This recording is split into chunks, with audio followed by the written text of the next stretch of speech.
হরিনাম ছাড়া দেবের কোনো গতি নেই। তোরা সকলে যদি বাহু তুলে হরি বল বল, কৃষ্ণ নাম কর হরিনাম। গৌর হরি তো এসেছেন কলির জীবকে উদ্ধার করবার লাগে। এই যে বাবা গৌর হরি গালিয়া মাঝারে এসেছেন তার কিন্তু অনেক কারণ আছে। তার মধ্যে একটা কারণ ছোট্ট করে আসা ধরতে হবে। একদিন গোবিন্দের মনে মনে হলো যে বৃন্দাবনের ব্রজগোপীরা যে কৃষ্ণ বলে কাঁদে, কৃষ্ণ বলে কেঁদে তারা কি সুখ পায়, তারা কৃষ্ণ বলে কাঁদে কেন, সারা সর্বদা আমার নাম স্মরণ করে কেন? এই প্রশ্নের উত্তর তো আমায় জানতেই হবে। গোবিন্দ মা ব্রজগোপীদের কাছে এসে বলছে, ব্রজগোপীগণ, আজ একটা প্রশ্নের উত্তর তোমাদের কাছে জানতে এসেছি। বলছে, বলো কি প্রশ্ন? তোমরা যে সদা সর্বদা কৃষ্ণ কৃষ্ণ বলে ডাকো, সদা সর্বদা কৃষ্ণ কৃষ্ণ বলে কাঁদো, কৃষ্ণ বলে ডেকে কৃষ্ণ বলে কেঁদে তোমরা কি সুখ পাও? ব্রজগোপীগণ বলছে, শোনো শোনো, তুমি হচ্ছে ভগবান, আমরা হচ্ছি ভক্ত। আমরা যে কৃষ্ণ বলে কেঁদে কতটা সুখ অনুভব করি সেটা তুমি বুঝতে পারবে না। একমাত্র তুমি যদি ভক্ত হতে পারো তবে সেদিন তুমি আমাদের অন্তরের যে অনুভব সেটা তুমি বুঝতে পারবে। ধরুন আমি যখন আসন থেকে নেমে যাব, কোনো বাবা বাবা যদি জিজ্ঞাসা করে যে হাগুমা কীর্তন শ্রবণ করি কতটা আনন্দ লাভ করা যায়, কতটা খুশি হওয়া যায়, কতটা আনন্দ পাওয়া যায়, সেটা কিন্তু আমি কখনো বলতে পারবো না। কারণ আমি বক্তার আসনে দাঁড়িয়ে আছি, আমরা শ্রোতার আসনে বসে আছি। আমাকে যদি অনুভব করতে হয় যে ভক্ত হওয়া কতটা আনন্দের ব্যাপার, তাহলে এই বক্তার আসন পরিত্যাগ করে গিয়ে আপনাদের মতো ভক্তদের আসনে গিয়ে বসতে হবে। তবেই আমি অনুভব করতে পারবো যে ভক্ত হয়ে মা কৃষ্ণ বলে কেটে কীর্তন শ্রবণ করার কতটা আনন্দ। ধরুন একটা মায়ের সন্তান বিদেশে থাকে, অনেকদিন পর বাড়ি এসেছে। এবার মা কি করবে? যা যা খেতে ভালোবাসে রন্ধন করে দেবে, তাই তো? রন্ধন করে দিয়ে না খেতে দিয়েছে, সন্তানটি খেতে খেতে জিজ্ঞাসা করছে, মা এতদিন তো আমি বাড়িতে ছিলাম না, তাহলে তুমি বলো তো তুমি আমাকে কতটা ভালোবাসো? কে গো মা, আপনি কি সন্তানকে বলে বোঝাতে পারবেন যে আপনি সন্তানকে মাফ করে বোঝাতে পারবেন যে সন্তানকে আপনি কতটা ভালোবাসেন?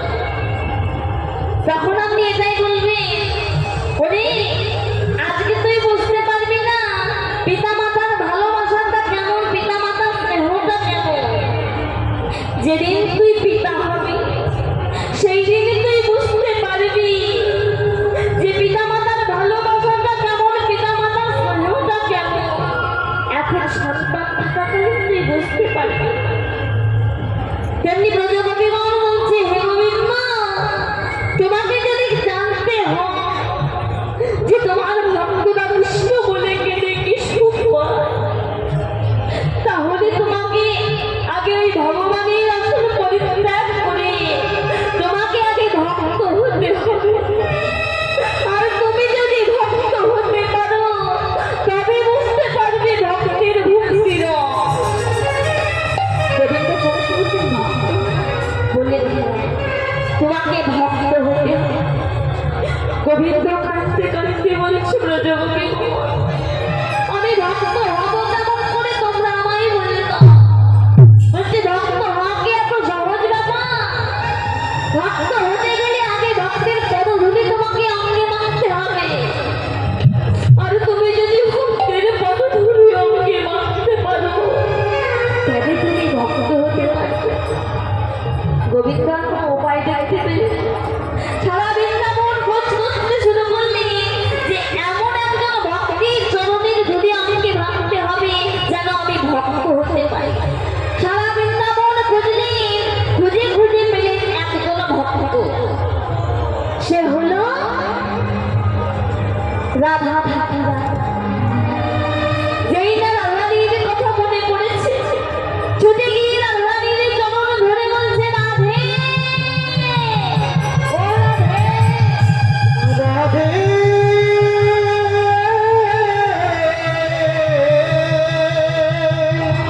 আমি এসেছি তোমার কাছে, তোমার কাছে তোমার কত ধুলি অঙ্গে মাখবো বলে তুমি আমার তোমার প্রেম ভক্তি কিছু আমায় দান করো।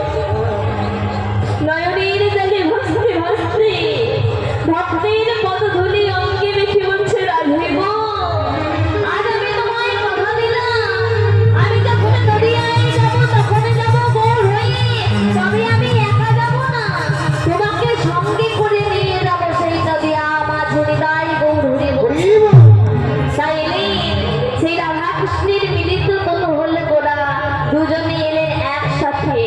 সেদিন প্রতিজ্ঞা করেছিলেন, আমি নদিয়ায় গিয়ে গৌর হব, আমি নদিয়ায় গিয়ে গৌর হব নদিয়ায় গিয়ে গৌর হব। আমি নদিয়ায় গিয়ে গৌর হব ধুলি অঙ্গে মাখবো, নদিয়ায় গিয়ে গৌর হব। আমি কথা ধুলি অঙ্গে মাখবো নদিয়ায় গিয়ে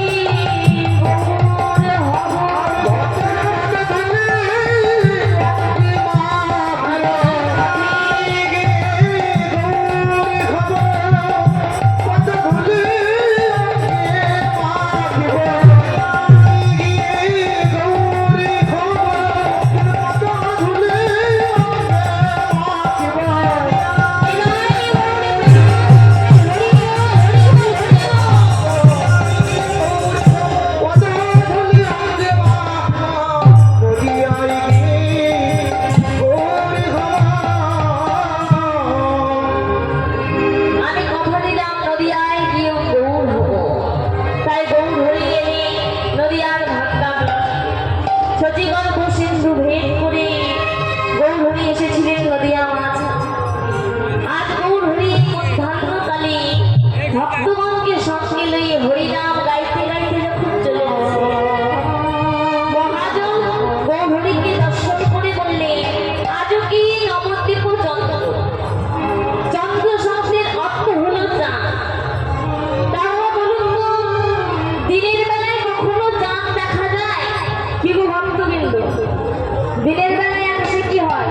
সূর্য ওঠে, সূর্যকে দেখা যায়। কিন্তু বলেন আজও কি নবদ্বীপ চন্দ্র, অর্থাৎ আজ বৃন্দাবনের ভাগ আকাশে একটা চাঁদ দেখা যাচ্ছে। সেটা কোন চাঁদ? সেটা হলো আমার গোড়ার কান।